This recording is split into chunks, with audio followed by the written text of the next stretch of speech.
ये है खबरों की खबर और आप देख रहे हैं खबरों की खबर टीवी। लहू को लिखता हूँ लहू पानी मैं नहीं लिखता। महलों में जो नाचती है उन रक्कासाओं को रानी मैं नहीं लिखता। गर्दन पे हो शमशीर या कोई काट दे ज़बां मेरी, कातिल को लिखता हूँ कातिल मसीहा मैं नहीं लिखता। आज के इस शहरे इम्तियाज़ व इनकलाब के शहर, वलियों के शहर, पाकबाज हुक्मरानों के शहर, शहर औरंगाबाद के इस तारीख साज इनकलाबी इंतखाबी जलसे में हम सबों के और आप सबों के महबूब नज़र वतन अजीज़ में कमज़ोरों, दलितों, मजलूमों और मक़हूरों की एक तवाना आवाज़, नाज़े मिल्लत, फ़ख्र कौम जनाब बैरिस्टर असदुद्दीन अवैसी साहब, उसके बाजुए ख़ास में तशरीफ़ फरमा आपके और हमारे और पूरे हिंदुस्तान के दरमियान में मारूफ और मशहूर लीडर जनाब भाई इम्तियाज़ जलील साहब, दाइश पे तशरीफ़ फरमा दिगर मौजूदीन, मुअज़्ज़ज़ उलमा कराम, मराठवाड़ा के मेरे हिंदू मुस्लिम साथियों, मिल्लत के गयूर नौजवानों और जिगर के टुकड़ों और इस जलसे में मौजूद मीडिया के साथियों और कौम मिल्लत की पाकबाज बेटियों, मुझे इस वक्त आपके और आपके महबूब लीडर हमारे कायद के दरमियान में बहुत ज़्यादा हायल होना मुनासिब नहीं लगता। मैं चंद बातें सिर्फ कहने के लिए आपसे आया हूँ। हिमालय के आगोश से निकलकर आपके दरमियान में आया हूँ।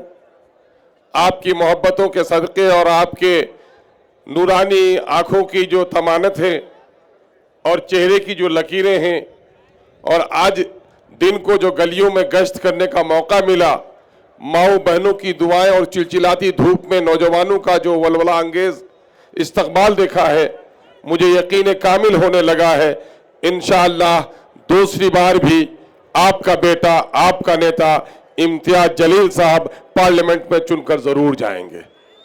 मेरे भाइयों, इस वक्त हम और आप जिस मुल्क में रह रहे हैं, ये मुल्क जमहूरी मुल्क है। जमहूरियत में तादाद की और आवाज़ की बड़ी अहमियत है।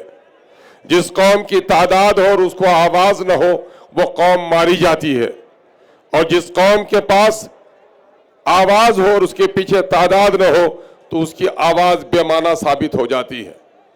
वतन अजीज़ का कन कन इस बात का गवाह है कि इस मुल्क को सजाने में, संवारने में और इंसानियत के पैगाम को आम करने में हमारे आबा व अजदाद का बड़ा रोल रहा है।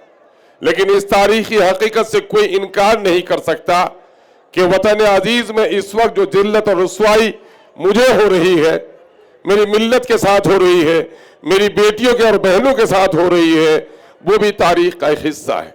कौन है इसका मुजरिम, ये पता लगाना ज़रूरी है। हम दूसरों पर तो इल्ज़ाम बड़ी आसानी से धर देते हैं, लेकिन हम अपनी गलतियों का एहसास कम करते हैं। वक्त एहतसाब है।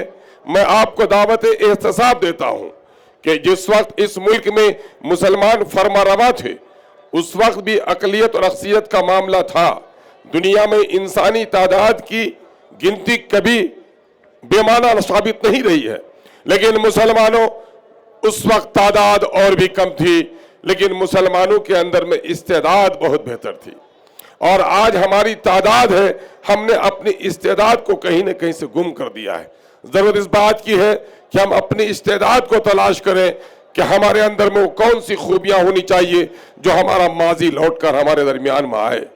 इस वक्त मुल्क में बीजेपी के आने के बाद जो नफरत की सियासत हो रही है और मजहबी जुनून की आग में इन्होंने अपनी रोटियां सेकी हैं, ये सब कांग्रेस और उस जैसी दूसरी पार्टियों के पुराने दिनों की गलतियों का नतीजा है। इस वक्त हम आपसे ये कहने के लिए आए हैं कि मुल्क के आइन को बदलने की बात कही जा रही है, लेकिन उससे बड़ा मसला ये है कि इस वक्त वोट के सिलसिले में आपके सामने में यह वाज़ेह होना चाहिए। हमारे उलमा ने अक्सर कहा है और आज भी मैंने कहते हुए सुना है اس ملک میں ووٹ آپ کی جدوجہد کا ایک راستہ ہے، اس ملک میں ووٹ آپ کا ایک ہتھیار ہے، یہ وہ تلوار ہے جسے آپ نے اگر کسی سپاہی کے ہاتھ میں دیا تو آپ کے گردنوں کی حفاظت ہوگی، اگر آپ نے اس تلوار کی اہمیت نہ سمجھی تو آپ نے اگر کسی نااہل کے ہاتھ میں تلوار جانے دیا تو تلوار بھی آپ کی ہوگی، گردن بھی آپ کی کاٹی جائے گی۔ ماضی میں یہی کچھ ہوتا رہا ہے۔ اس وقت سب سے بڑا مسئلہ یہ ہے کہ حکومتیں بدلتی رہتی ہیں، بازو بدلتے ہیں، تلواریں بدلتی ہیں، لیکن گردن اکثر ہماری ہی کاٹی جاتی ہیں۔ اس وقت اپنی تہذیب صرف اس ملک کے آئین کے حفاظت کا مسئلہ نہیں ہے، اس ملک میں آپ کا دین محفوظ رہے، آپ کی تہذیب محفوظ رہے، آپ کی زبان محفوظ رہے، آپ کا کلچر محفوظ رہے، آپ کے آنے والی نسلوں کو عزت کے ساتھ اس ملک میں جینے کا موقع ملے، یہ سارے معاملات اسمبلی اور پارلیمنٹ میں طے ہوتے ہیں۔ اس وقت بلا شبہ اس قلاسی کے باوجود بھی مسلمانوں نے اپنے مساجد کے مینارے بلند کیے ہیں، اپنے مدرسوں کے مینارے بلند کیے ہیں، لیکن اس بات کو کہنے میں کوئی حرج اور ملال میں نہیں سمجھتا کہ مسلمانوں نے اگر سب سے زیادہ کسی چیز کی طرف عدم و توجہی کی ہے، اپنی سیاسی قیادت کی اس نے قدر نہیں کی ہے۔ آپ مبارکباد کے مستحق ہو شہر اورنگ آباد کے لوگوں کہ آپ نے اپنی تعداد کے باوجود بھی جناب بھائی امتیاز جلیل صاحب کو کامیاب کیا ہے۔